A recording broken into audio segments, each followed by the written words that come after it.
ربنا هب لنا من أزواجنا وذرياتنا قرة أعين واجعلنا للمتقين إماما۔ اعوذ باللہ من الشیطان الرجیم، بسم اللہ الرحمن الرحیم، والصلاة والسلام علی رسولہ الکریم۔ دوسرا دن اور دوسرا لیکچر ہے ہمارا، اور اس دفعہ جو ہم نے موضوع چنا ہے اپنے لیے وہ یہ کہ مضبوط خاندان قرآن کی نظر میں کس طرح سے اللہ تعالیٰ نے اس کو بیان کیا ہے۔ آج کا جو موضوع لے رہے ہیں وہ ہے کائنات اور رسول ازواج۔ کہ زوج کس کو کہتے ہیں؟ زوج کہتے ہیں جوڑ، یعنی معنی اس کے جو لغت کے اندر بیان کیے گئے ہیں کہ زوج یا ازواج جس کی جمع ہے ایک ایسا جوڑا جس میں دو چیزیں ایک دوسرے کی مقابل ہوں، ضد ہوں، جیسے تر اور خشک، نر اور مادہ، میٹھا اور کڑوا، اس طرح شوہر اور بیوی، عورت اور مرد۔ تو زوج کی جمع ازواج ہے، اور آج ہم یہ دیکھیں گے کہ قرآن کے اندر اس لفظ کا استعمال یا اللہ نے جو زوج اور ازواج کا ذکر کیا ہے وہ کس طرح سے کیا ہے، اور اس کی روشنی میں پھر ہم اس کو سمجھنے کی کوشش کریں گے کہ اللہ کی کائنات میں اشیاء کس صورت میں پائی جا رہی ہیں، تنہا ہیں یا جوڑوں کی شکل میں ہیں، اور اگر جوڑے ہیں تو اللہ تعالیٰ نے اس کے لیے کس طرح ان جوڑوں کا ذکر کیا ہے، تاکہ وہاں سے ہم سبق لے سکیں کہ ہم انسان جو جوڑوں کی شکل میں رہتے ہیں اور ہمارے خاندان جس کا آغاز ایک عورت اور مرد کے جوڑے سے ہوتا ہے، تو ہم قرآن میں سے اس جوڑے کو تلاش کر کے اور اس سے ہم کچھ چیزیں اپنے لیے سمجھنے کی کوشش کریں کہ اللہ تعالیٰ نے کس طرح سے ان جوڑوں کا ذکر کیا ہے۔ تو سب سے پہلی بات جو سن کے آپ کو حیرت ہوگی کہ قرآن میں زوج اور ازواج اور زوجہا اور اس کے جو مختلف صیغے ہیں، اس کو جب میں نے دیکھا تو ان کا ذکر تقریباً 81 مرتبہ آیا ہے۔ ہم یہ پڑھتے ہیں کہ نماز کا ذکر 70 سے زائد مرتبہ ہے، تو گویا اس جوڑے کا ذکر، خاندان کا ذکر یہ 81 مرتبہ ہے، اور اس میں زیادہ تر جو ذکر ہے وہ انسان ہی کی مختلف جو کیفیتیں ہیں ان کے لیے ہے، کہ انسان جیسے آدم علیہ السلام کے لیے آیا زوج کا لفظ، ان کے لیے، ان کی بیوی کے لیے، مومنوں کے لیے آیا کہ وہ اور ان کے ازواج جو ہیں وہ جنت میں رہیں گے۔ اس طرح کے جو صیغے ہیں وہ زیادہ تر استعمال ہوئے ہیں۔ تو آئیے دیکھیں، ہم اس کو سمجھنے کی کوشش کرتے ہیں کہ قرآن میں کس طرح سے اللہ تعالیٰ نے اس کو بیان کیا۔ لفظ زوج کی تلاش میں جب میں نے قرآن کو کھولا تو مجھے پتا چلا کہ اس کا سب سے پہلا استعمال جو اللہ تعالیٰ نے کیا ہے وہ حضرت آدم اور حوا کے لیے کیا ہے، اور فرمایا بسم اللہ الرحمن الرحیم وَقُلْنَا يَا آدَمُ اسْكُنْ أَنْتَ وَزَوْجُكَ الْجَنَّةَ۔ یہ پہلا لفظ ہے قرآن کے اندر جو زوج کے بارے میں آیا ہے۔ اللہ تعالیٰ نے فرمایا کہ اے آدم، آپ اور آپ کی بیوی دونوں جنت میں رہیں۔ یعنی کائنات میں بہت کچھ جوڑوں کی شکل میں ہے، لیکن ترجیحاً اللہ تعالیٰ نے انسان ہی کا ذکر کیا، اور آدم علیہ السلام اور ان کا جوڑ حوا علیہ السلام کی صورت میں، اور پھر مختلف جگہوں پر جگہ جگہ اللہ تعالیٰ نے مختلف کیفیات میں انسان کے جوڑے کا ذکر کیا۔ اس کو ہم ذرا بعد میں دیکھیں گے۔ اللہ کی کائنات میں ہر چیز مجھے نظر آیا کہ جوڑے کی شکل میں ہے، اور اللہ نے جیسے خود قرآن کے اندر فرمایا، سورہ یاسین کے اندر اللہ فرماتے ہیں پاک ہے وہ ذات جس نے ہر چیز کو جوڑوں کی شکل میں پیدا کیا، مما تنبت الارض، خواہ وہ زمین کے نباتات میں سے ہیں، کوئی چیزیں جو زمین میں سے اگتی ہیں، یا خود تمہاری اپنی جنس میں سے، یا ان چیزوں میں سے جن کو یہ لوگ جانتے تک نہیں ہیں۔ اور پھر اس کے بعد اللہ نے ذکر کیا اسی سورہ یاسین کے اندر کہ ان کے اوپر ایک نشانی رات اور دن ہے، یعنی یہ دونوں ایک دوسرے کے وہ آگے الٹ رات اور دن جوڑا آ گیا۔ اور پھر اللہ نے ذکر کیا سورج اور چاند، یعنی سورج اور چاند بھی ایک جوڑے کی شکل میں ہے، اور دونوں کا ذکر انہی آیات میں آگے جا کے سورہ یاسین کے اندر اللہ تعالیٰ نے کیا۔ پھر اللہ فرماتے ہیں وَمِن كُلِّ شَيْءٍ خَلَقْنَا زَوْجَيْنِ لَعَلَّكُمْ تَذَكَّرُونَ، کہ اللہ تعالیٰ نے سورہ زاریات کے اندر یہ فرمایا کہ ہم نے ہر چیز جوڑوں کی شکل میں اسے بنایا، لَعَلَّكُمْ تَذَكَّرُونَ، شاید کہ تم سبق لو۔ ان آیات پہ غور کریں کہ اللہ تعالیٰ فرما رہا ہے کہ لعلکم تذکرون، میں نے ہر چیز کو جوڑوں کی شکل میں بنایا ہے اس لیے کہ تم سبق لو۔ لیکن ہمیں بات یہ سمجھ آتی ہے کہ کائنات کی نشانیوں پہ غور کرنے کی طرف اللہ تعالیٰ متوجہ کر رہا ہے کہ یہ کائنات ایک مدبر اور حکیم رب کی بنائی ہوئی کائنات ہے، اور اس کائنات میں ہر چیز اگر جوڑوں کی شکل میں ہے تو یاد رکھو کہ دنیا کا جوڑ بھی آخرت ہے، اور دنیا میں ایک ذمہ دارانہ طرز سے زندگی گزارو، آخرت کی تیاری کرو، اللہ کی ہدایات اور اس کی وحدانیت کو تسلیم کرو، اس کے قوانین کو مانو، اور اس کی رضا حاصل کرنے کے لیے تیزی دکھاؤ۔ اس سے اگلی ہی آیت بڑی پیاری آیت ہے جس میں اللہ تعالیٰ فرماتے ہیں کہ فَفِرُّوا إِلَى اللَّهِ، کہ دوڑو اللہ کی طرف، کہ تم پڑھ رہے ہو قرآن، تم یہ زوجین کا سبق ہی سیکھ رہے ہو، تم خاندان کے بارے میں پڑھ رہے ہو، تو جان لو کہ اللہ نے ہر چیز کو جوڑوں کی شکل میں بنایا ہوا۔ مِن كُلِّ شَيْءٍ خَلَقْنَا زَوْجَيْنِ، اللہ خود فرما رہا ہے ہر چیز کے میں نے جوڑے بنائے ہیں، تم سبق حاصل کرو، اپنے جوڑوں کو بھی دیکھو، اپنے خاندان اور ازواج کی بھی فکر کرو، اور دنیا کے جوڑے آخرت کو بھی یاد رکھو، اور تیزی سے میری طرف آؤ، یعنی نیکی کا کوئی کام ملتا ہے تو اس کو تیزی سے کرو، اطلال سے کام نہ لو، جلدی جلدی کرو۔ اور سورہ نجم، سورۃ الانعام، سورہ نحل، سورہ شعراء، سورہ لقمان، سورہ زمر، بہت سی صورتوں کے اندر، اب میرے پاس اتنا وقت نہیں ہے کہ میں سب آیات پڑھ سکوں، اللہ نے فرمایا میں نے مذکر اور مؤنث کے جوڑے بنائے، میں نے جانوروں کے جوڑے بنائے، جانوروں میں سے اللہ نے سورہ انعام کے اندر بالکل گنا کہ 8 نر اور مادہ جو ہیں وہ چوپایوں میں سے، اور اتنے جو ہیں وہ دوسرے جانوروں میں سے۔ پھر نباتات کے بنائے، رات اور دن کو جوڑا بنایا، روشنی اور اندھیرا، میٹھا اور کھارا پانی، علم اور جہالت، زندہ اور مردہ، پھلوں کے جوڑے۔ اور ان جوڑوں کا سب سے زیادہ ذکر جو میں ملتا ہے نا وہ سورۃ الانعام اور سورۃ زمر کے اندر ملتا ہے، پڑھیے گا ان کو۔ اور سورۃ زمر میں تو خاص طور پہ اللہ تعالیٰ نے ایک ایک جوڑے کا ذکر کر کے اس کے بعد اس سے ملنے والے سبق کا ذکر کیا کہ زندہ اور مردہ برابر نہیں ہے، تو تم سوچو کہ تم زندوں میں ہو کہ مردوں میں ہو، تم کس میں ہو، اپنے لیے جائزہ لو۔ علم اور جہالت برابر نہیں ہے، اور توحید اور شرک برابر نہیں ہے۔ پھر اسی طرح سورۃ زخرف میں اللہ تعالیٰ فرماتے ہیں کہ وَالَّذِي خَلَقَ الْأَزْوَاجَ كُلَّهَا، کہ اللہ نے ہر چیز کو جوڑوں کی شکل میں پیدا کیا ہے۔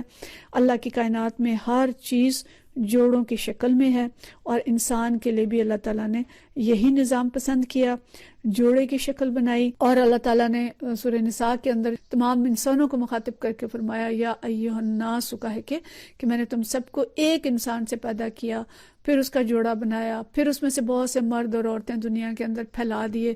تو وہاں بھی اللہ نے فرمایا کہ اللہ سے ڈرو، اللہ تمہارے اوپر نگران ہے، رقیب ہے۔ تو ہر آیت کے ساتھ اللہ تعالیٰ نے ایک سبق آموز نصیحت بھی ہمیں کی ہے کہ جوڑے تو ہیں مگر تم اس سے نصیحت کیسے حاصل کرو۔ سورہ رعد کے اندر اللہ تعالیٰ نے فرمایا کہ تمام انبیاء جو تھے یہ بھی ازواج اور اولاد رکھتے تھے، ایک آدھ کے استثناء کے سوا باقی سب جو ہیں وہ ازواج اور اولاد رکھتے تھے۔ اور سورہ مومن کے اندر بڑی ہی پیاری آیات ہیں کہ حاملین عرش جو فرشتے ہیں وہ انسان کے لیے دعائیں کرتے ہیں کہ اے اللہ مومنوں کو اور ان کی اولادوں کو بخش دے، ان کے مومنوں کو، ان کی ازواج کو اور ان کی اولادوں کو بخش دے، یعنی وہ پورے خاندان کے لیے دعا کرتے ہیں۔ اور جنت کا ہمیں پتہ چلتا ہے کہ اللہ تعالیٰ اسی سورہ یاسین میں فرماتے ہیں ہم وازواجہم فی ظلال علی الارائک متکئون، کہ وہ اور ان کے جوڑ یعنی ان کی بیویاں یا ان کے شوہر یہ قیامت والے دن گھنے سایوں میں ہوں گے، مستندوں پر تکیے لگائے ہوئے، ہر قسم کی لذیذ چیزیں کھانے پینے کو ان کے لیے وہاں موجود ہوں گی، جو وہ طلب کریں گے وہ ان کو مل جائے گا، ان کے لیے حاضر ہوگا۔ سلام قولا من رب الرحیم، اور رب رحیم کی طرف سے انہیں سلام پیش کیا جائے گا۔ یعنی انسان کے لیے اللہ نے دنیا میں بھی جوڑ بنائے، اور جنت میں بھی فرمایا کہ جنت کا مزہ بھی زوج اور ازواج کے بغیر نہیں ہوگا، اور ہم جنت ایسی چاہیں گے جس میں ہمارے شوہر اور شوہروں کے لیے ان کی بیویاں اور ہمارے بچے اور ہمارے اہل خاندان ہمارے ساتھ ہوں۔ یہی نہیں ہے بلکہ اللہ نے فرمایا فیہا من کل فاکہۃ زوجان، اور جنت میں جو پھل ہوں گے نا یہ بھی جوڑوں کی شکل میں ہوں گے، کوئی کم یعنی ان کی شکلیں جوڑوں کی شکل میں ہوں گی۔ آم ہوں گے تو 2 قسم کے ہوں گے، بالٹے ہوں گے تو 2 قسم کے ہوں گے، ہر چیز جو ہوں گی ان کی مختلف قسمیں ہوں گی، ایک سے ایک اعلیٰ قسم ہوگی۔ اور صرف یہی نہیں، اللہ نے فرمایا سورہ صاد کے اندر کہ دوزخ میں جو عذاب ہوں گے وہ بھی اسی طرح 2 قسم کے ہوں گے، ان کے بھی ازواج ہوں گے۔ تو یہ سب آیات جو ہیں یہ دنیا میں اصول تزویج، اور آخرت میں اور جنت میں اور دوزخ میں بھی جوڑے اور خاندان کے نظام کی اہمیت پر دلالت کرتی ہیں۔ اللہ کی کائنات کے اندر ہر چیز، خواہ وہ جانور ہے، خواہ وہ نباتات ہے، وہ جمادات ہے، وہ سورج چاند ہے، دن اور رات ہیں، روشنی اور اندھیرا ہے، ہر چیز جوڑے کی شکل میں پائی جا رہی ہے۔ اور فطرت انسانی بھی ظاہر ہے اللہ نے بنائی ہے، یہ کائنات سے ہم آہنگ بنائی ہے۔ اور اگر ہم غور کریں تو نظام ازواج جو ہے یہ پوری کائنات کے اندر جاری و ساری ہے۔ آج اگر انسان یہ کہتا ہے کہ میں شادی کے بغیر رہ لوں گا اور میں اکیلا رہنا چاہتا ہوں اور میں اپنی مرضی کرنا چاہتا ہوں، یا جوڑ میں جیسے چاہوں بناؤں ویسے کیوں بناؤں جیسے اللہ نے کہا، تو انشاءاللہ اگلے درس میں ہم اس کو بھی دیکھیں گے کہ کس طرح کا نظام اللہ نے ان جوڑوں کے لیے بنایا اور کن چیزوں سے بچنے کا ہمیں خاص طور پہ حکم دیا اور کیا اپنانے کا حکم دیا۔ اگلا موضوع ہمارا انشاءاللہ یہ ہوگا کہ آدم علیہ السلام کو جب دنیا میں بھیجا تو کیا کہہ کے بھیجا، کیا ہدایات دے کے بھیجا۔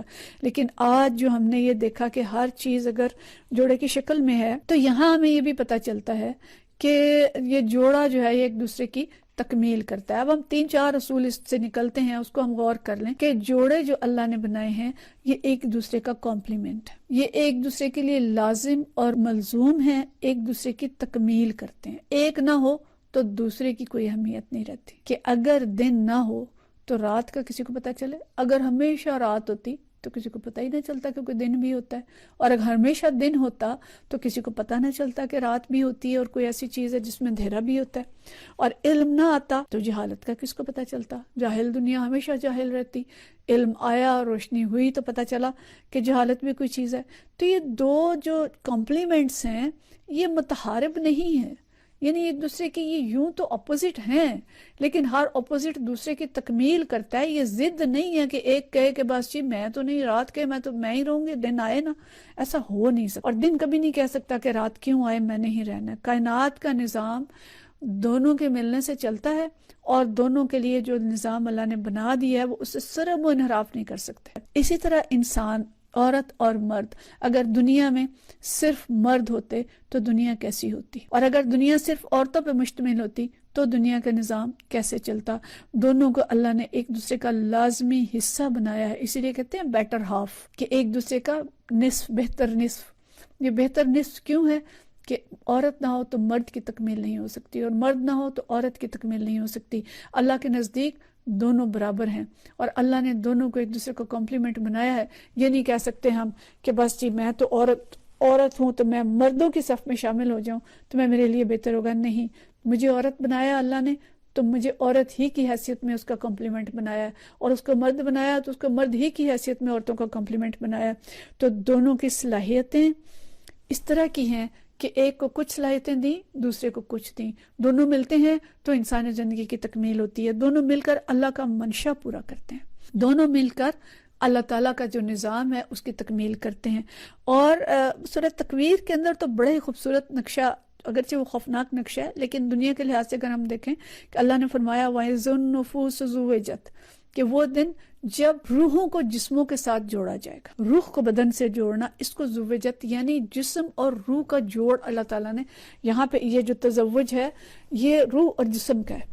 تو یہ کیسی مثال اللہ نے دی ہے کہ انسان کا یعنی جو زوج کے ساتھ تعلق ہے وہ روح اور بدن کا تعلق. اور میرا خیال ہے اس سے اچھی مثال انسانی دنیا میں تو ہم سمجھ نہیں سکتے. اللہ کی دنیا اللہ نے خود دی ہے کہ عورت اور مرد کا تعلق بھی پھر روح اور جسم کا ہونا چاہیے. خاندان کا آپس کا تعلق روح اور جسم کا ہونا چاہیے کہ دونوں کمپلیمنٹ ہوں گے. روح نہیں ہوگی تو جسم کا کیا فائدہ؟ تو مردہ ہوتا ہے، ہم اس کو دفنا آتے ہیں. اور اگر روح ہے اور جسم نہیں ہے تو وہ روح بھی دنیا کے اندر چل نہیں سکتی. دنیا کے نظام چلانے کے لیے دونوں کا موجود ہونا ضروری ہے. تو بہترین اللہ تعالیٰ نے جو مثالیں دی ہیں قرآن کے اندر، اور جہاں جس چیز کی جتنی ضرورت ہے، جیسے ضرورت ہے، اس طرح اللہ تعالیٰ نے بنائی ہے، اگرچہ وہ جوڑوں کی شکل میں. اور اللہ کہتا ہے کہ وَلَا تَطْغَوْا فِي الْمِيزَانِ، اس میزان کے اندر تم خلل نہ ڈالو. انسان خلل ڈالتا ہے جس کو اللہ نے اختیار دیا ہے. وہ اپنی زندگی میں بھی خلل ڈال رہا ہے. عورتیں کھڑی ہیں آج کہ نہیں ہم مردوں کے برابر، اور مرد کچھ اور کہہ رہے ہیں، مرد ظلم ڈھا رہے ہیں، عورتیں تقابل پہ آ گئی ہیں، مقابلے پہ آ گئی ہیں. تو یہ توازن جہاں ہم خراب کریں گے وہاں ہماری زندگیاں خراب ہوں گی، وہاں زندگیوں کا بیلنس خراب ہوگا، وہاں ہم حد سے نکل جائیں گے اور پریشانیاں اٹھائیں گے. پھر باہمی تعاون ہے، کوئی ایک دوسرے کا متحارب نہیں ہے، سب اللہ کے نظام کے پابند ہیں، اس نظام سے سر منہ انحراف نہیں کر سکتے. اور اللہ تعالیٰ نے ہمیں یہاں پہ آخری آیت جو میں پڑھوں گی آج کے درس کی، سورہ نحل کے اندر اللہ فرماتا ہے کہ وہ اللہ ہی ہے جس نے تمہاری جن سے تمہارے لیے جوڑے بنائے، اور اسی نے ان بیویوں شوہروں سے تمہیں بیٹے اور پوتے عطا کیے، اچھی اچھی چیزیں تمہیں کھانے کو دیں. پھر کیا یہ لوگ باطل کو مانتے ہیں اور اللہ کے احسان کا انکار کرتے ہیں؟ یعنی حق کو تسلیم کرنا، اللہ کے احسان کو ماننا کیا ہے؟ اس کا شکر ادا کرنا، کسی اور کا شکرانہ نہ ادا کرنا، اطاعت اسی کی کرنا، کسی اور سے نظام کو نہ لینا. اور باطل کو ماننا کیا ہے؟